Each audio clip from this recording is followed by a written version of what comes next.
Thank you very much. My fellow Americans, good evening.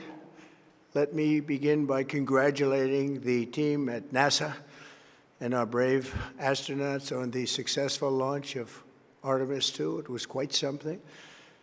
It will be traveling further than any manned rocket has ever flown and will very substantially pass the moon, go around it, and come back home from a distance that has never been done before. It's amazing.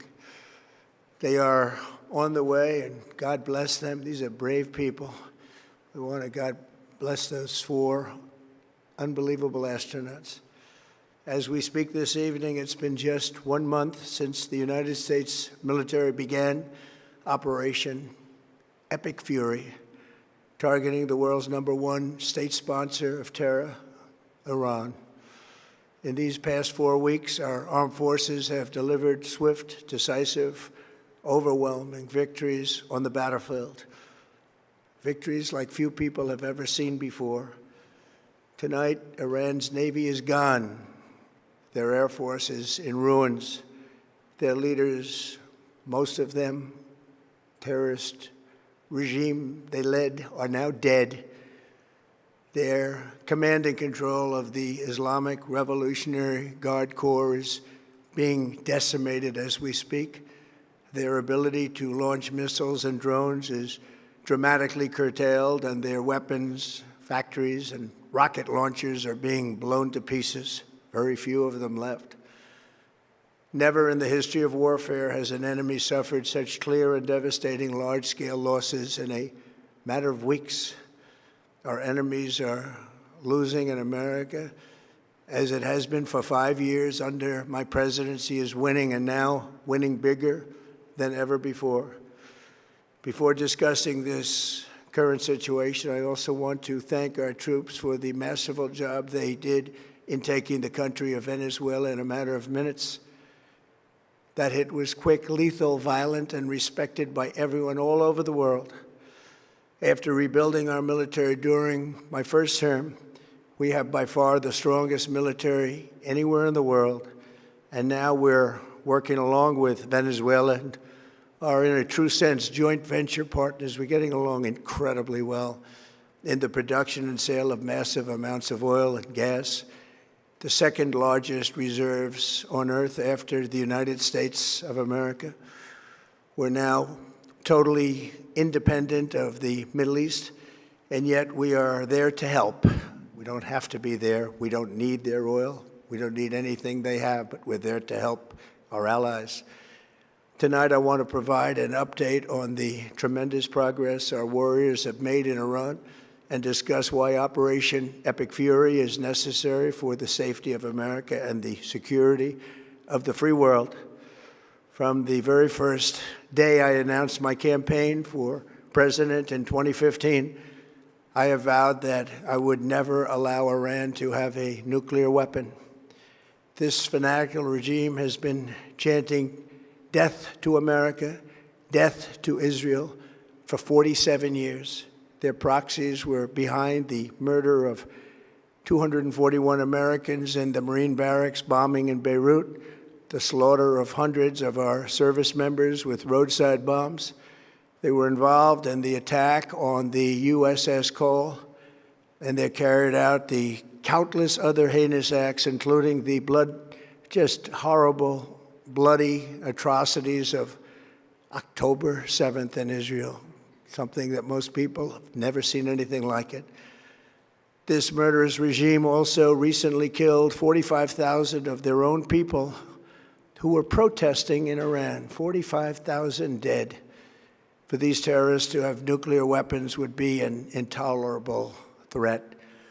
The most violent and thuggish regime on earth would be free to carry out their campaigns of terror, coercion, conquest, and mass murder from behind a nuclear shield. I will never let that happen, and neither should any of our past presidents.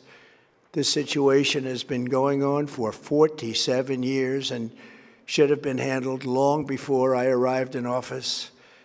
I did many things during my 2 terms in office to stop the quest for nuclear weapons by Iran. First, And perhaps most importantly, I killed General Qasem Soleimani in my first term.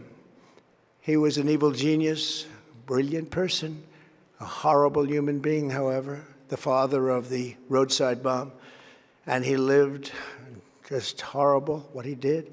Iran would have been perhaps in far better, stronger position. Had he lived, we would have had probably a different conversation tonight. But you know what? We'd still be winning and winning big. And then, very importantly, I terminated Barack Hussein Obama's Iran nuclear deal, a disaster. Obama gave them $1.7 billion in cash, green cash. Took it out of banks from Virginia, D.C., and Maryland, all the cash they had. He flew it by airplanes in an attempt to buy their respect and loyalty, but it didn't work. They laughed at our president and went on with their mission to have a nuclear bomb. His Iran deal would have led to a colossal arsenal of massive nuclear weapons for Iran, and they would have had them years ago, and they would have used them. It would have been a different world. There would have been no Middle East and no Israel right now, in my opinion, the opinion of a lot of great experts, had I not terminated that terrible deal. And I was so honored to do it. I was so proud to do it. It was so bad right from the beginning. Essentially, I did what no other president was willing to do. They made mistakes, and I am correcting them. My first preference was always the path of diplomacy, yet the regime continued their relentless quest for nuclear weapons and rejected every attempt at an agreement. For this reason, in June, I ordered a strike on Iran's key nuclear facilities, an Operation Midnight Hammer. Nobody's ever seen anything like it. Those beautiful B-2 bombers performed magnificently. We totally obliterated those nuclear sites. The regime then sought to rebuild their nuclear program at a totally different location, making clear they had no intention of abandoning their pursuit of nuclear weapons. They were also rapidly building a vast stockpile of conventional ballistic missiles and would soon have had missiles that could reach the American homeland, Europe, and virtually any other place on Earth. Iran's strategy was so obvious. They wanted to produce as many missiles as possible, and they did, with the longest range possible, and they had some weapons that nobody believed they had. We just learned that out. We took them out. We took them all out so that no one would really dare stop them. And their race for a nuclear bomb, a nuclear weapon like nobody's ever seen before. They were right at the doorstep. For years, everyone has said that Iran cannot have nuclear weapons, but in the end, those are just words if you're not willing to take action when the time comes. As I stated in my announcement of Operation Epic Fury, our objectives are very simple and clear. We are systematically dismantling the regime's ability to threaten America or project power outside of their borders. That means eliminating Iran's Navy, which is now absolutely destroyed, hurting their Air Force and their missile program at levels never seen before, and annihilating their defense industrial base. We've done all of it. Their Navy is gone. Their Air Force is gone. Their missiles are just about used up or beaten. Taken together, these actions will cripple Iran military, crush their ability to support terrorist proxies, and deny them the ability to build a nuclear bomb. Our armed forces have been extraordinary. There's never been anything like it militarily. Everyone is talking about it, and tonight I'm pleased to say that these core strategic objectives are nearing completion. As we celebrate this progress, we think especially of the 13 American warriors who have laid down their lives in this fight to prevent our children from ever having to face a nuclear Iran.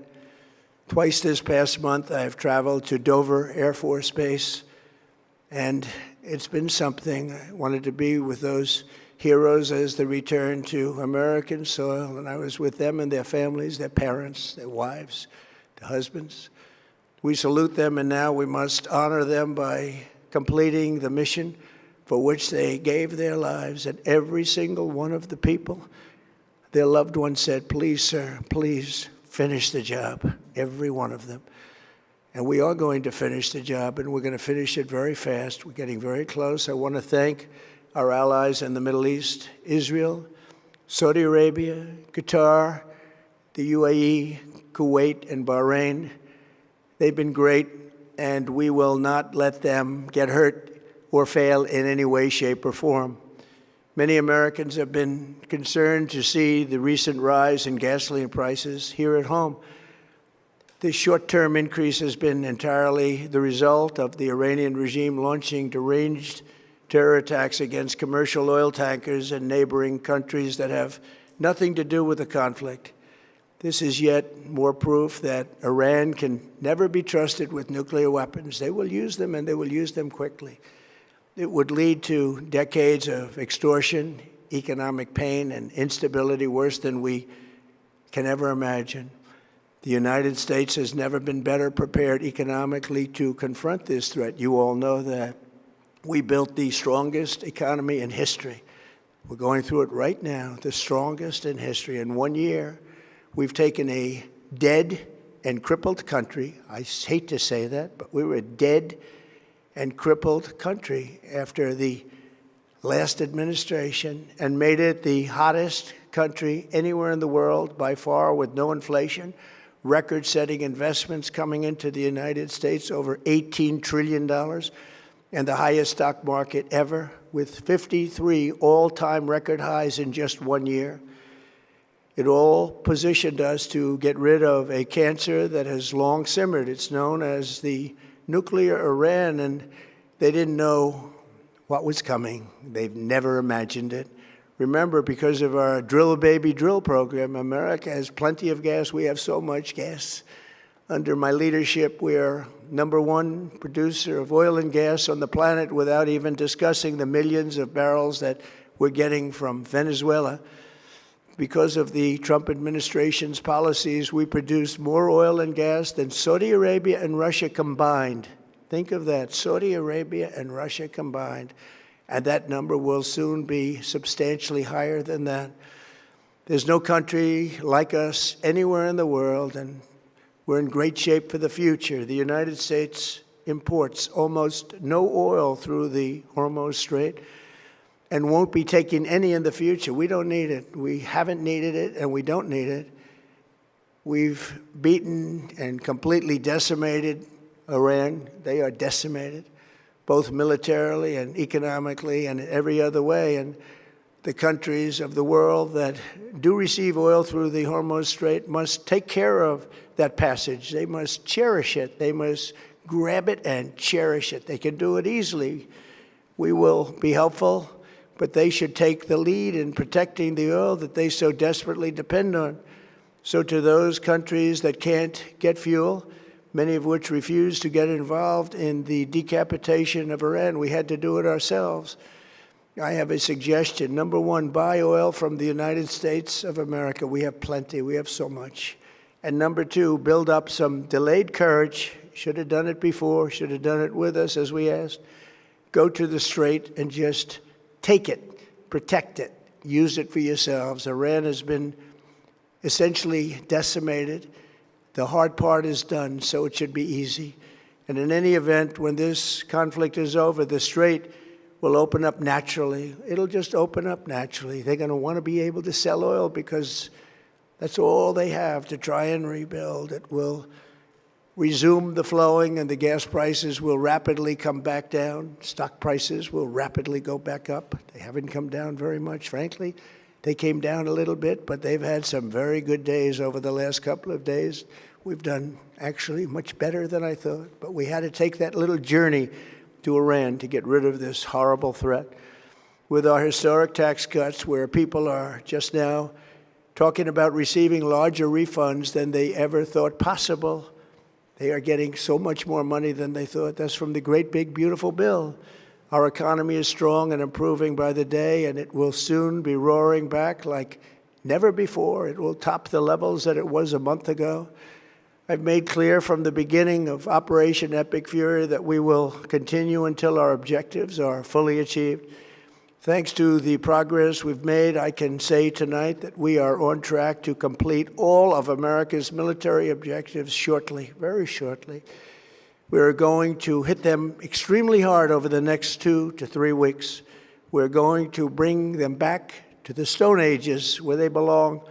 In the meantime, discussions are ongoing. Regime change was not our goal. We never said regime change, but regime change has occurred because of all of their original leaders' death. They're all dead. The new group is less radical and much more reasonable. Yet if during this period of time no deal is made, we have our eyes on key targets. If there is no deal, we are going to hit each and every one of their electric generating plants very hard and probably simultaneously. We have not hit their oil, even though that's the easiest target of all, because it would not give them even a small chance of survival or rebuilding. But we could hit it, and it would be gone, and there's not a thing they could do about it. They have no anti-aircraft equipment. Their radar is 100% annihilated. We are unstoppable as a military force. The nuclear sites that we obliterated with the B-2 bombers have been hit so hard that it would take months to get near the nuclear dust, and we have it under intense satellite surveillance and control. If we see them make a move, even a move for it, we'll hit them with missiles very hard again. We have all the cards, they have none. It's very important that we keep this conflict in perspective. American involvement in World War I lasted 1 year, 7 months, and 5 days. World War II lasted for 3 years, 8 months, and 25 days. The Korean War lasted for 3 years, 1 month, and 2 days.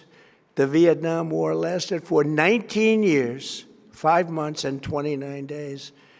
Iraq went on for 8 years, 8 months, and 28 days. We are in this military operation, so powerful, so brilliant, against one of the most powerful countries for 32 days. And the country has been eviscerated and essentially is really no longer a threat. They were the bully of the Middle East, but they're the bully no longer. This is a true investment in your children and your grandchildren's future.